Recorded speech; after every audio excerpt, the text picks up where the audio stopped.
Hello guys, welcome back to the channel. In this today's video, I'm going to show you where you can find the Pink Brick Sparrow in Heartopia during the Modular Street Festival event. Okay, this is one of the brick birds in Heartopia, and I'm going to show you my collection, guys. And I'm gonna open up the bird watching diary. Okay, this is the bird event. The bird from the event.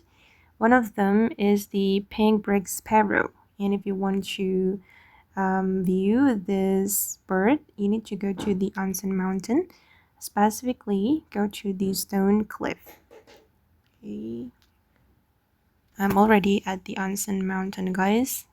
And we're going to go to this area, the stone cliff, to find this bird. You can go this way to go to the stone cliff, and you can explore this area to meet the pink sparrow. Pink Brick Sparrow.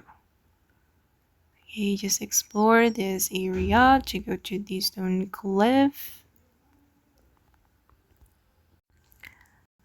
Okay guys, and this is the bird. I'm gonna capture it. Pink Brick Sparrow. Okay guys, and that's how we can find the Pink Brick Sparrow in Heartopia. I hope this video will be useful for you. Thank you so much for watching, and bye.